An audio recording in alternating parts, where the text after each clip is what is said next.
Hope all of you are doing well. Welcome to this session of the Zoom teachings. Today's topic is offering yourself and working with others. I'd like to begin with a story. I remember when I was a young novice, after graduating from college, I went directly into the monastery. And I have known my teacher for already a decade by then.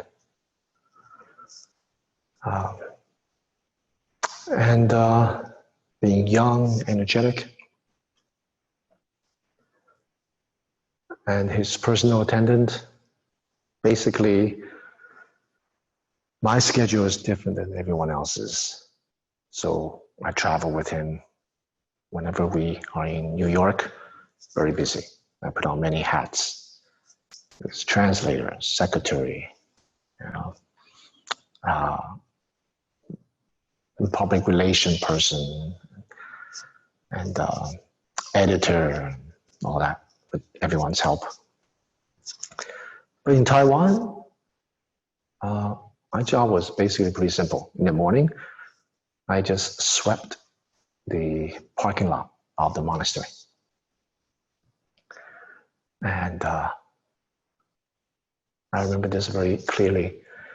Every time we would go out in the morning, and I would sweep. There are 3 or 4 of us sweeping. And the thing is, the foliage, it's everywhere. And every time the wind blows, the leaves continue to fall down. So it's endless amount of leaves. It's almost like a pointless endeavor. So here I was sweeping. We had these homemade brooms, basically. A bamboo stick. At the end, tied all these twigs. And so it was just sweeping. So the broom wasn't that effective. And the leaves are continuing to fall. And what I thought, I was working with a bunch of idiots. Okay. Sorry to say. So you can tell a lot by how people work. They sweep a little here, sweep a little there, gathering parts here, there, and then just kind of scattered about. Every morning I would be vexed. So it's a source of my vexations. So I go to my teacher. First time. After a week of this, I said, Shifu, the leaves are endless.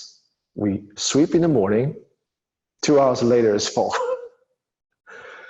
Can we just buy something like a leaf blower? Electric. And he says, maybe we should do something with the trees.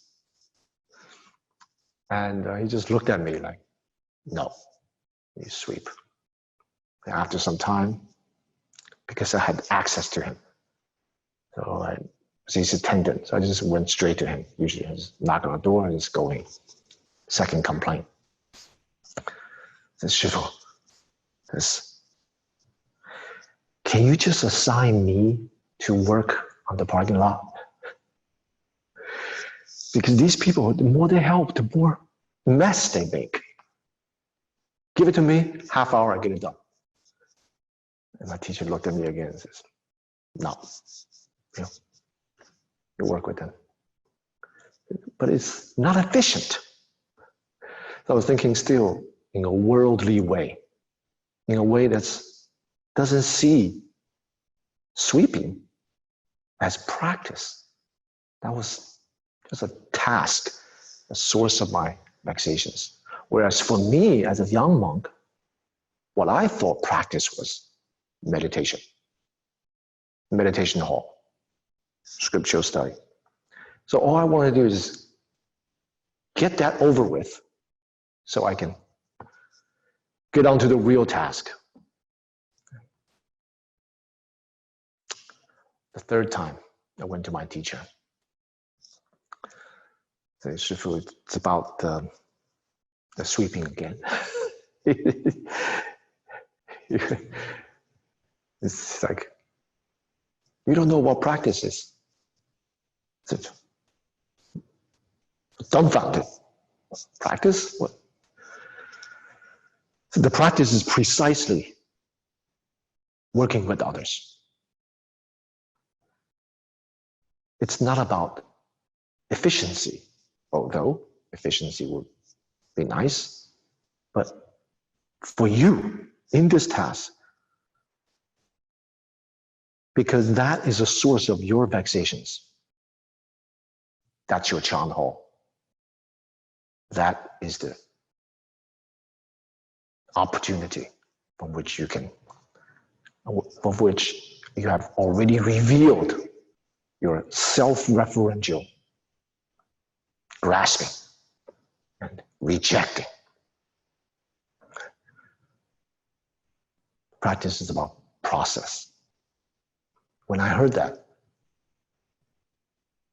it really made a deep impact in me.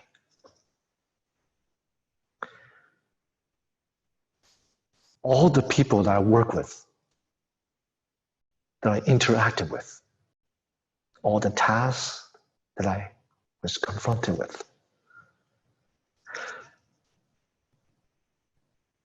all the sources of annoyance,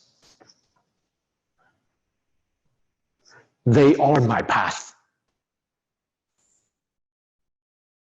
My path is not something other than what this moment is. And I swept, worked with other people.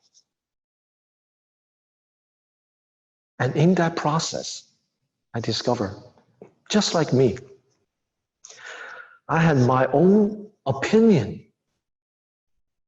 about what ought to be done, what should be done, what's the best way to get it done. That's me. Even in the task of sweeping the parking lot of the monastery, everyone had their own way. And that's like life. From their perspective, they're correct. From your perspective, you may feel it's inefficient, waste of time. So that parking lot of the monastery, Nongchan Monastery in Taiwan, became one of the most important practices that I learned to work with others, work with what I called at that time inefficient tools, like the broom, right? The more you sweep, the pieces of the twigs used to fall off. You have to kind of make sure you tie it better. And everyone have their own opinion.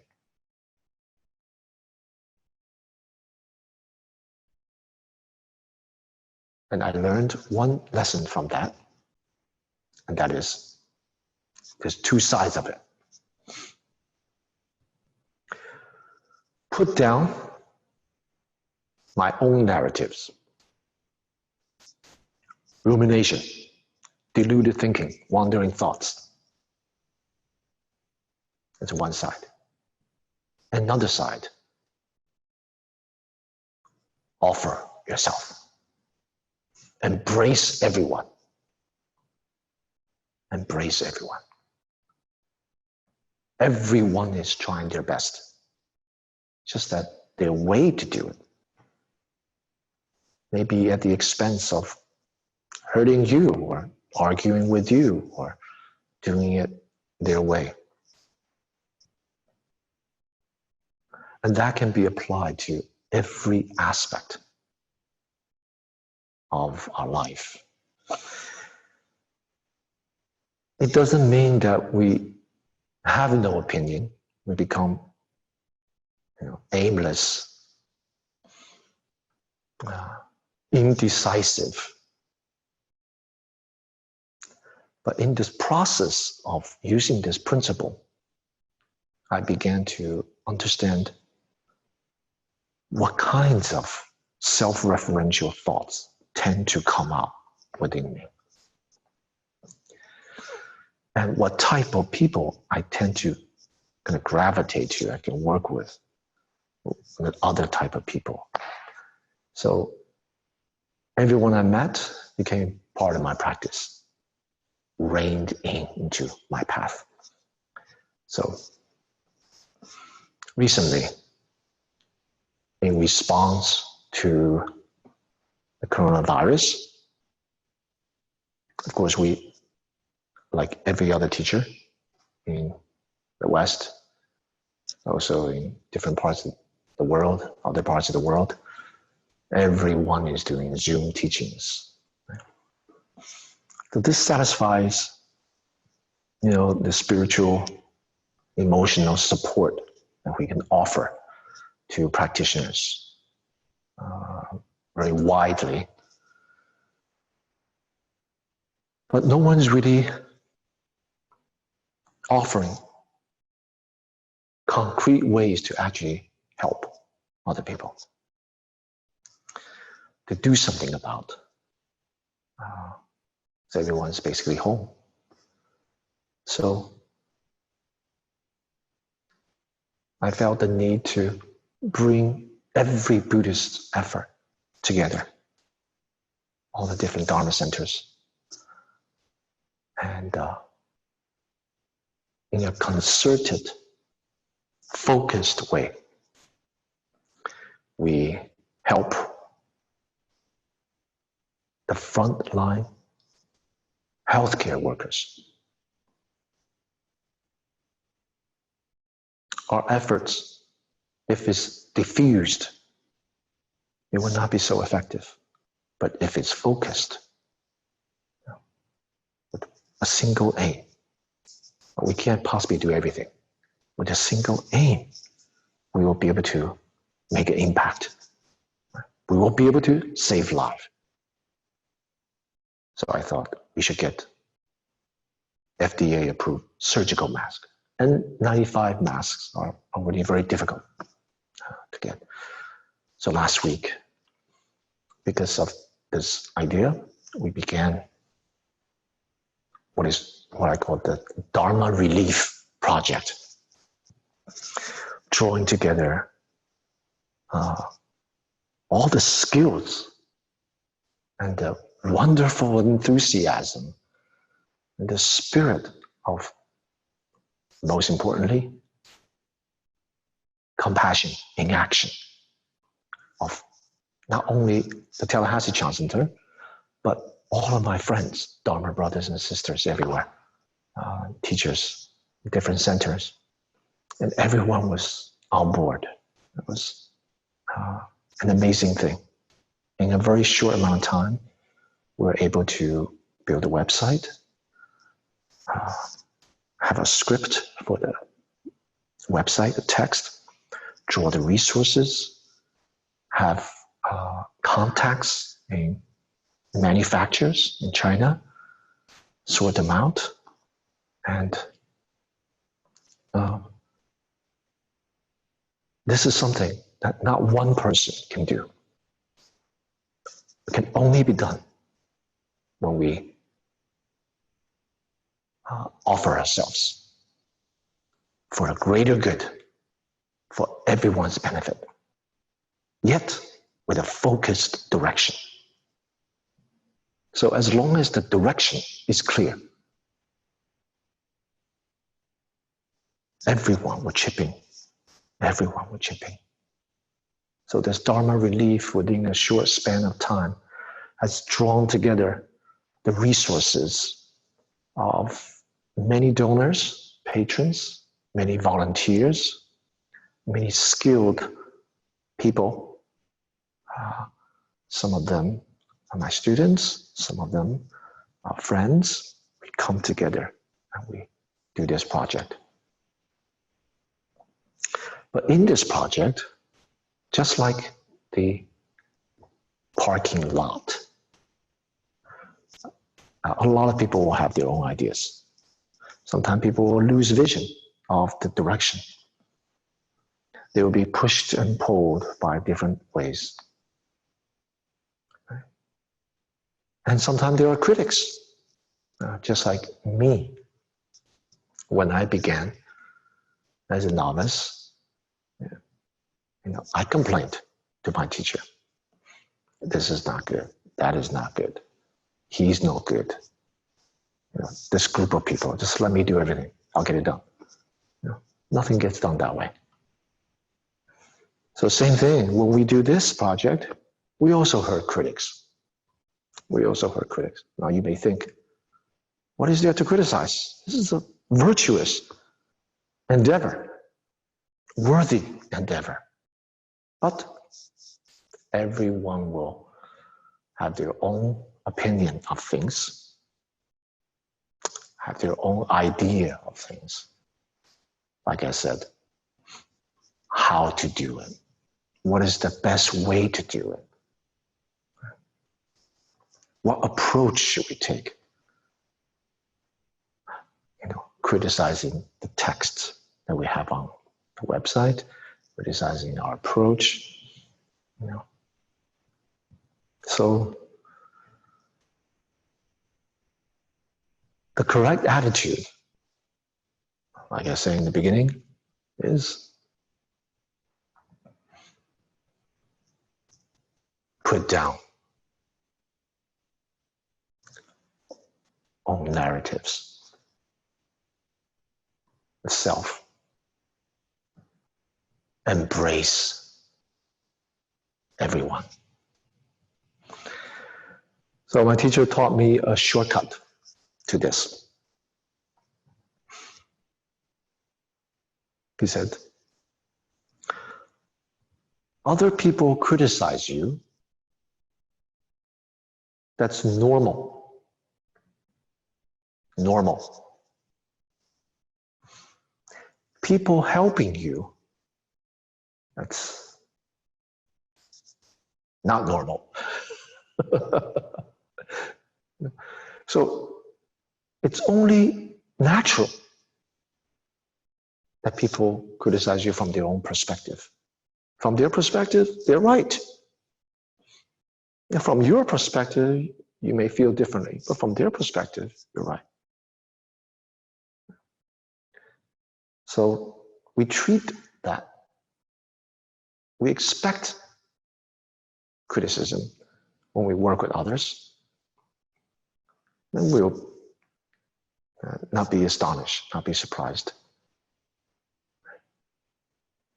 The attitude is that of, it's normal, ordinary.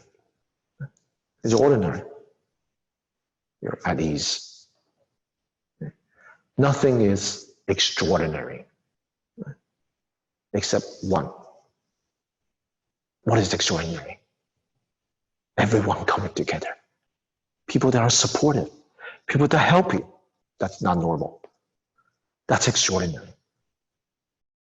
So with this attitude, we will feel grateful for them. Very grateful for everyone that come together. And what about those critics? It's normal. It's to be expected. It's all good. So whether people come together, support, is definitely good. People that criticize, it's all good. That's normal. Then your mind will be at ease. How can you do that? How can you do that? You begin not conceptually. You have to embody this practice. How? Learn to expose all the wandering thoughts, the narratives. You stop thinking, identifying yourself with your own ideas. How do you do that? Meditation. The simple exercise of sitting there using your method, wandering thoughts, you don't follow, you don't reject. You don't grasp, no, you don't suppress. Completely be vulnerable, completely open yourself. Yet, you don't follow them. You don't go down the rabbit hole to proliferation of notions and ideas and movies and stories, start seeing. Expose them, embrace. It's like the vast openness of the space within which there are these little things here. None of these things define you. It's wandering thoughts. You're at ease.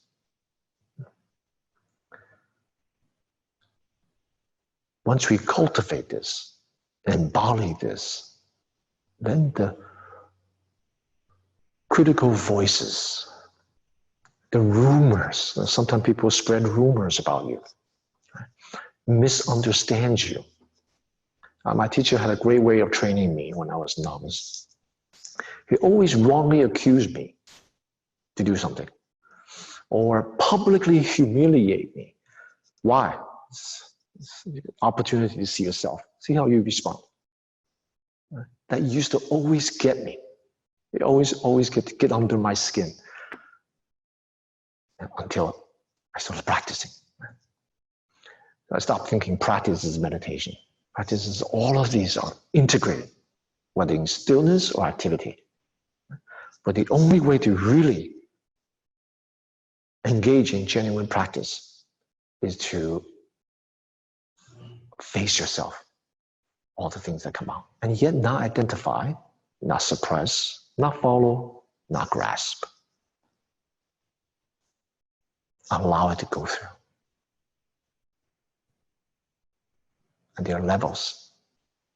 So there's two aspects that I would like to return to and conclude. Put down, deluded thinking, self-referentiality, embrace everyone, everything. There are actually steps to this. The only way we're really going to put down the self is you have to see the self. You have to see how you work. The patterns, mechanisms of self-referential thinking. You have to see it. You tend to kind of wandering thoughts that you tend to have. You have to see it, you have to accept it, and you have to stay with the method. You're not oblivious to it. You return to the method. You return to the task at hand, whether it is meditation or engaging with other people. Return to the task. Learn to expose it, accept it as part of me. It's just a kind of tape recorder, automatic, through habit tendency, come out. This habit. See it? Put it down. Don't get sucked into the vortex. That's the second stage. You begin not to be affected by it. First, you have to see it. Second, you have to, not affected by it. And then, the more you're able to expose these tendencies, the less they will come out.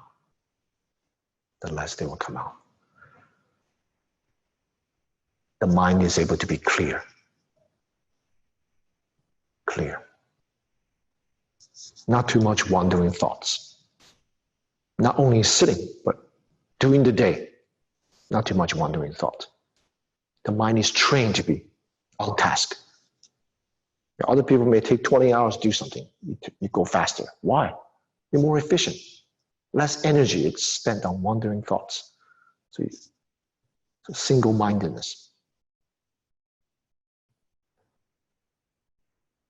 So from scattered, we accept, we face, to more concentrated, and then single-minded. That's when the self-attachment is the weakest. The least amount of attachment. Because it is the wandering thoughts the ruminations that's pulling us away from the task, what needs to be done. We usually just have an overlay of all these crazy ideas, overlay on what needs to be done. So we can't distinguish between our idea of things and the actual thing. All we see is just the overlay. So as this diminishes, it's just the task. So you and the task, one. And then in that oneness, that's not sufficient. You continue. Because that's the weakness. In that state, self-attachment is the weakest. And then you may have the possibility of that sense of self-grasping suddenly drop away. Then for the first time, you will see what freedom is. A state without self-referentiality. Now, what is that state? Complete openness and connectedness. So, embracing,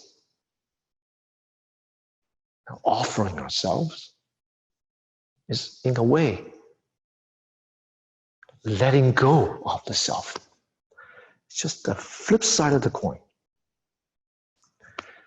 And letting go of the self, you will be able to engage fully, accept everyone else.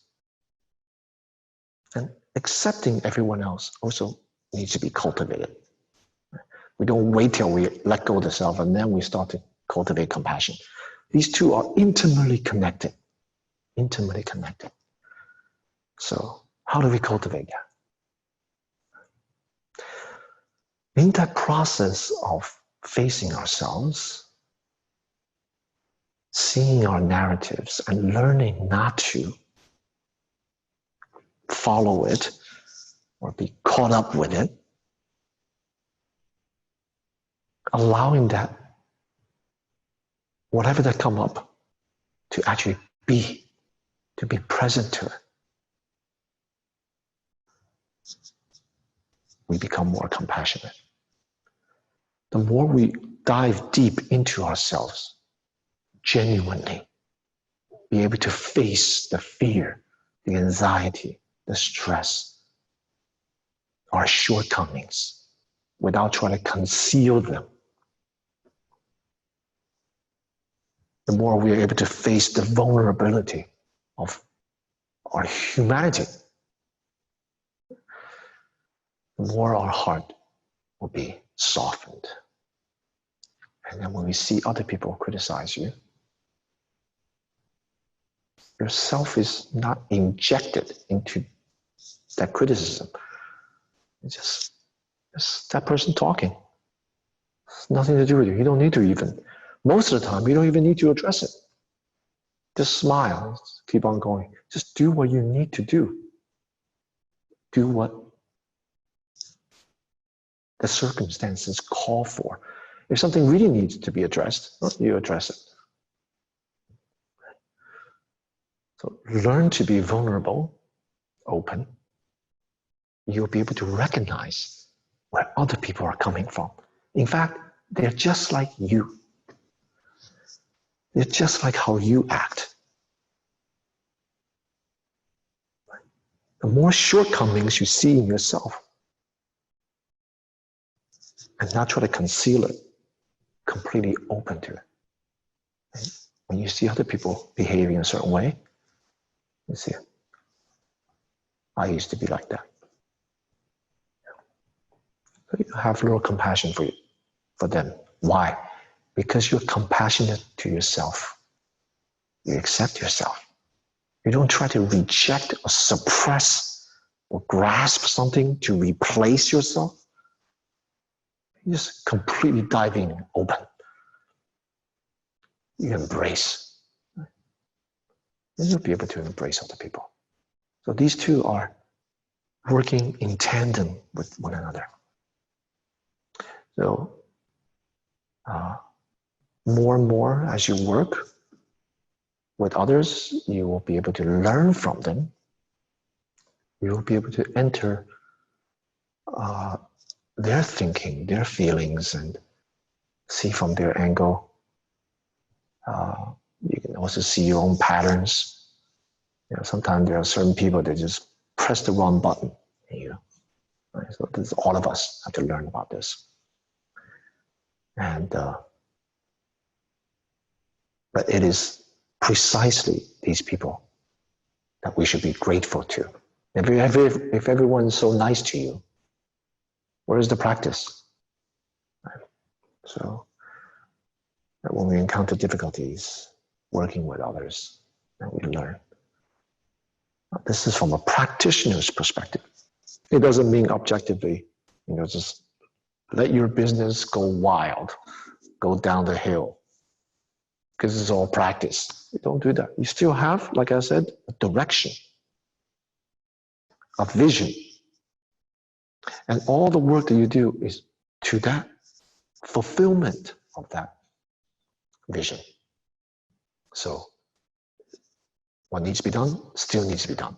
But in the process, you'll be able to open now to yourself, and you will be open to others.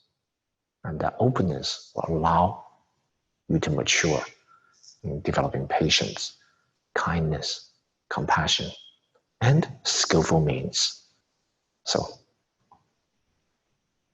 today I'll conclude here, offering ourselves, working with others.